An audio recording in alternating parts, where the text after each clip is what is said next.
Obviamente esto no va, si estamos hablando de almacenes.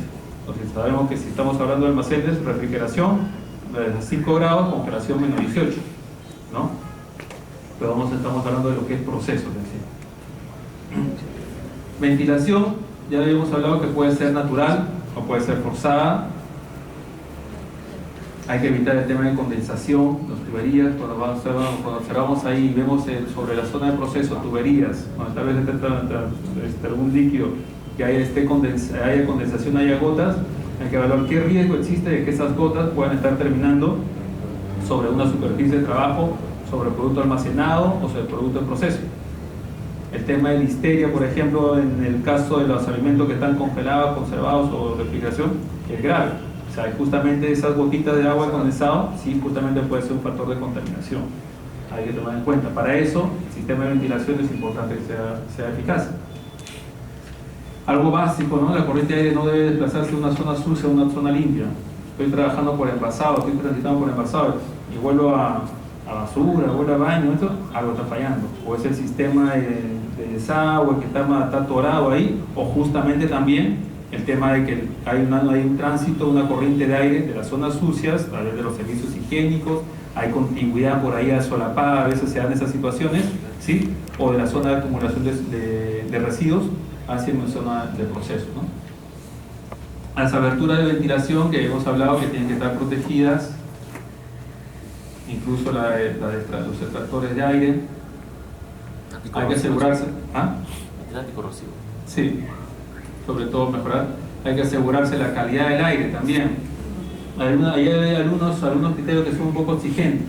Por ejemplo, no está normado, pero DIGESA, por ejemplo, me pide que la calidad del aire de la zona de envasado tenga las mismas características, los mismos criterios microbiológicos que el producto terminado. O sea, si por ejemplo la 591 me dice para mi producto que tengo que tener coliformes totales en un rango determinado y estáfilo tal vez para un rango determinado, o sea, la calidad del aire tiene que cumplir esos mismos criterios microbiológicos. Y ahí sí no hay mucho que discutir, porque a pesar de que no está en la norma, han sido bastante cerrados ahí exigiéndome esos cumplimientos. Pero tengo que asegurarme que para la zona de envasado donde el producto está expuesto, donde ya pasaron por todas las medidas de control, etcétera, que ha tenido que poder haber implementado antes, ¿sí? La calidad del aire esté controlada. ¿Y para eso qué voy a hacer? O sea, si estoy inyectando aire, ya en mi caso, o sea, yo tengo que asegurarme que esos filtros que están considerándose filtros EPA biológicos, o sea, me asegure, tenga una característica, una eficacia que me pueda reducir la calidad de esos niveles, ¿no? Y obviamente para eso también tengo que considerar los puntos de toma de aire. Ahí hay bastantes situaciones que se dan, porque muchas empresas que te instalan esos sistemas de ventilación a veces no toman en cuenta justamente los puntos de salida del aire que se extrae hacia el exterior con los puntos de toma de aire. Y he visto casos donde justamente los puntos de salida están ahí nada más. O sea, prácticamente estoy como que recirculando el aire internamente. Sale el aire contaminado del extractor y estoy tomándolo por acá. Y están así en ese círculo. O sea, poder asegurar en esas situaciones la calidad del aire interno es más complicado. O sea, si yo tuviera una buena toma de aire, una parte elevada, me he tomado la medida de control adecuada para asegurarme que la calidad del aire del exterior, o sea, justamente sea apropiada también, es una medida a tomar en cuenta, ¿no? La iluminación, ya habíamos hablado algo de ello, justamente que tiene que evitar generación de sombras, reflejos, encapilamiento, según la 007, y que si va a ser natural va a ser adecuada. Si es artificial, obviamente no instalar luminarias que vayan a modificarme los colores propios del producto. También muy importante tener en cuenta. Esas luces amarillas o ámbar, por ejemplo, no son las adecuadas porque pueden variar características sensoriales del producto, lo que se puede visualizar, etc. Y eso no es lo que debemos hacer. La intensidad, calidad y distribución debe ser adecuadas al tipo de trabajo. Está la tablita, no la tengo acá, pero si no me equivoco, son 500 para zona de control, 220 creo, ¿no? Algo así para zona de proceso, 110 para las otras áreas, ¿no? Hay un dulzómetro que se puede considerar. Almacenamiento, un poco el tema de ahí también que tal vez van a ver más ahí si sale este tema de lo Caliwarma. Las instalaciones de almacenamiento de alimentos, de acuerdo al COES, deben estar proyectadas y construidas de manera que permitan un mantenimiento y una limpieza adecuada. ¿Sí? Es decir, en cuanto a techos, paredes, pisos, o sea, que permitan una buena limpieza. Las paredes lisas, por eso estamos hablando, muchas no son de almacenamiento, como hemos visto ahí, las paredes no son precisamente lisas. Son productos terminados, solamente ladrillo cara vista, igual. O sea, están considerando justamente que pueda tener limpieza adecuada. Eviten el acceso y el alineamiento de plagas. También, bien cerradas, bien hermetizadas. Las hendiduras, las uniones, muchas veces esas uniones entre techos y paredes, a veces cuando son techos de las planchas onduladas, las calaminas, esas uniones tienen que estar correctamente hermetizadas, ¿no? Esos orificios pueden ser pues, justamente criadero de plagas, dependiendo de la zona en la que estemos ubicados, o punto de ingreso de plagas. Por eso, antes se han visto ustedes ¿cómo se llama? Poliuretano, la goma de poliuretano, más o menos es como un spray, como la silicona, que se agrega justamente y que se expande, que se puede como un corchoforma justamente. Permite una buena hermeticidad y después es tan suave que permite incluso darle un acabado sanitario porque se puede cortar, o sea, se le puede dar. Eso, visto ahí una planta, es bien adecuado. Son es poliuretano en todo caso. Permite proteger con eficacia los alimentos de la contaminación durante el almacenamiento, es decir, la estructura como tal, que estén protegidos de las condiciones externas. En caso necesario, proporcionar unas condiciones que reduzcan al mínimo el deterioro de los alimentos. Cuestión de sentido común. ¿Qué me dice la 066 respecto a lo que es almacenes? Que tienen que ser exclusivos. O sea, los almacenes para productos solamente tienen que ser utilizados para almacenes para productos. O sea, no debe realizarse otro tipo de actividad. Pero de verdad, esa salida que te mencionaba para el tema de los...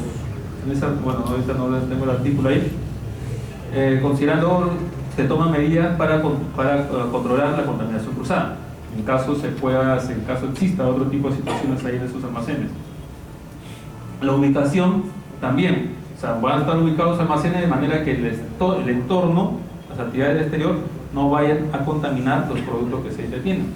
La estructura tiene que ser adecuada para los productos que se van a almacenar. Pisos, paredes, techos, ventanas y puertas tienen que tener características sanitarias que faciliten la limpieza, así como dice el Códice Alimentario. Medidas de protección contra plagas, ya sea para evitar que las plagas ingresen, que ahí como vimos algunas puertas, algunos acabados en las diapositivas iniciales de fotografías que justamente les había mencionado. Hay medidas para asegurar o para prevenir que las plagas ingresen durante el proceso en sí o por aberturas que se puedan dar. Pero en la ubicación, ¿hay alguna restricción con el tema de su ubicación? Ahí es un poco más amplia que la 007. No es como la planta, ¿no? De 50 metros. No, o sea, considera que justamente pueden estar ubicados en lugares donde las condiciones del entorno, o sea, la generación de peligros o contaminantes del entorno, no vayan a afectar el producto. Y si hay esas situaciones, que se implementen las medidas de control adecuadas para evitar que esos agentes puedan contaminar los productos. Esos factores lo toman en cuenta. O sea, normalmente las normativas modernas, o sea, considera eso. O sea, no me voy a restringir a ubicar un lugar. O sea, si es que puedo ubicar en un lugar un establecimiento industrial, procesador de alimentos, almacenamiento de alimentos, si es que puedo implementar medidas de control para evitar que esas condiciones del exterior puedan afectar el proceso. Obviamente, eso puede representar un gasto de inversión mayor, un gasto mayor. Lo ideal es ubicarse, instalarse en un lugar donde no haya contaminantes en el exterior y donde pueda aprovechar ciertas condiciones del exterior como aire, ventilación, etcétera, porque si hay contaminantes ahí alrededor, voy a tener prácticamente que encapsularme para evitar que esas situaciones, obviamente hasta cierto límite, vayan a afectar mi proceso o mi producto. Yo he visto almacenes de proveedores del lugar que tienen sus almacenes así, son urbanos, una casa. Sí, no, sí hay muchos. O sea, claro, con su parihuela, ¿no? Con su preparación, una casa. Lo único que te restringe ahí, con respecto al tema de exclusividad, por ejemplo, es que no haya conexión directa. Al igual como para lo que es procesamiento, que no hay una conexión directa entre el establecimiento otro tipo de actividad que pueda generar un tipo de contaminación. Viviendas, por ejemplo, menciona. O sea, no, para esta situación, para adecuarnos a las normas, y muchas pymes, por ejemplo, por eso no estarían dentro del alcance de una 007 en esas condiciones, porque hay muchas pymes que trabajan en una zona de su casa, ¿sí? Donde tienen separada una área ahí, digamos, para realizar su actividad de almacenamiento, procesamiento, y tienen, porque es facilidad, pues no, o sea, trabajar ahí al costado nada más de mi casa, tiene una puertita donde puedo entrar a la casa. Esas situaciones no darían cumplimiento al tema de exclusividad. Y de acuerdo a la 007, si soy proceso, tampoco, porque no tiene que haber una exclusividad. ¿Sí? Ahora, protección contra plagas. Lo que me pide básicamente, bueno, vamos a verlo después un poco, medidas de control previas. O sea, ¿qué cosas pueden ustedes identificar como que son unas medidas de control que se hayan implementado para justamente reducir la posibilidad de ingreso de plagas a mi establecimiento, a mi local? ¿Cuáles podrían identificar ustedes? Lo primero que sea hermético, ¿no? Ya, por ejemplo, que esté completamente cerrado. Ya. O sea, para no que ingrese. Para evitar que primero claro, controlar el ingreso, reducir la posibilidad de ingreso, eliminar el ingreso. Vamos a ver por qué nivel podemos llevar. Bueno, que sea hermético y que tenga condiciones, que no tengamos un basural seco, según la ley. ¿No? La zona externa. La externa, ¿no? Ya es lo ideal, digamos, ¿no? Un hábito pero digamos, adecuado. podemos de alguna forma adecuarnos si es que sucede eso. Un hábito adecuado. ¿Qué otra medida de control, digamos, ahí? O sea, porque, digamos, en muchas actividades está en función a las características del proceso, a las materias primas que empleo, puede haber cierto, entre comillas, tolerancia respecto, y hay que tomar en cuenta eso, respecto a plagas, a insectos, sobre todo insectos, ¿no? Porque hablamos de plagas, roedores, no, en ciertas áreas del proceso. Por ejemplo, si yo trabajo con lo que son productos agrícolas, ¿sí? Por su origen mismo, por el lugar donde vienen, producción primaria, esos productos podrían tener ciertos mosquitos, por ejemplo, pulgones, por ejemplo, ciertos insectos propios del producto en sí, que podrían tolerarse en ciertas áreas del proceso, en la zona de limpieza, selección tal vez. Y tal vez por el mismo ingreso y de acuerdo a la disposición, el diseño de la planta, al ingresar también podrían venir con cierto tipo de insectos propios del entorno, como moscas, por ejemplo. ¿Sí? Pero esa situación debería ser controlada y durante las etapas finales de envasado, esa situación ya no debería tratar. O sea, mi nivel de tolerancia podría variar entre unas etapas iniciales de mi proceso y las etapas finales. Eso teniendo que tenerlo definido. Justamente porque hasta acá, igual, por ejemplo, yo como para una vez controlado eso, yo tengo que tener medidas justamente después internas para poder reducir esa situación. ¿Qué puedo tener cuando se habla de moscas? ¿Qué medidas de control puedo tener instaladas? Hay tipo como luces... Las trampas luminosas. Las trampas luminosas. Ajá. Eso es lo ideal. Las cortinas también. Las cortinas justamente para evitar que puedan ir de un área a otra. Las trampas luminosas, más que los insectocultores, porque los insectocultores pueden ser más bien perjudiciales, ¿sí? Las trampas luminosas permiten incluso un conteo. Yo puedo tener en función a un límite máximo que he establecido por día, tal vez, por ejemplo, o por semana, dependiendo del proceso. Es decir, yo puedo tolerar en determinadas áreas o en determinadas áreas una captura por trampa de 5 unidades o 5 mosquitos de ese tipo, o 5 moscas de tal tipo, o 5 polillas tal vez tal cosa. Justamente para asegurar que mi proceso ahí está bajo control. Ahí también hay un tema sobre todo con DIGESA, con la ubicación de esas trampas luminosas. A pesar de que son una herramienta eficaz para poder controlar una vez que ingresan las moscas, una vez que ingresan los insectos a la zona, poder reducir su impacto y para evitar que estén volando y posándose sobre los productos, esta DIGESA no me permite o no considera, algunos inspectores, que esas trampas estén en las zonas de proceso en sí. Experiencia propia no tengo, o sea, pero depende mucho de la ubicación. O sea, si yo ubico esas trampas luminosas en la zona de tránsito del producto o en la zona donde se almacena producto, obviamente existe una posibilidad. Pero como digo, la posibilidad mayor, y no han discriminado este tema, es con los insectocutores. Los insectocutores, a diferencia de las trampas, o sea, el animalito llega, hace contacto y vuela en partes.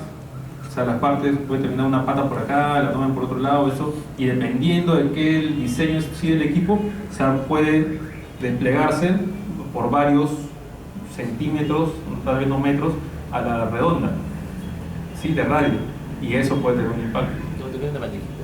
Tiene una bandejita, pero igual, hay unas que vuelan. O sea, incluso así está definido. Si yo tengo un insectocultor ahí, antes lo definíamos así, alrededor, ya el marcado, o sea, con color amarillo ahí, no voy a colocar nada ni voy a llevar producto por ahí. Porque esa es una zona que posiblemente podría haber una contaminación. Las trampas luminosas son más eficaces en ese sentido. O sea, simplemente lo capta, lo captura, o sea, y ya no hay posibilidad de resto de insectos por todas partes, ¿no? La 067 también toma en cuenta el tema de la iluminación, que sea adecuada, que sea intensidad necesaria, que esté protegida también. En los almacenes, incluso también la protección, como lo mencionaba, y el tema de la ventilación, si sea natural o sea forzada, que sea de una zona que no se transmita o que no se realice de una zona sucia o una zona limpia, ¿no? Este taller está bien. Vamos a hacer la segunda parte del taller, para ver cuál es uno. A ver, esta me interesa que pueda ver, en la segunda parte. Plantéense ustedes 5 preguntas en plan de auditores, en plan de inspectores, ¿sí?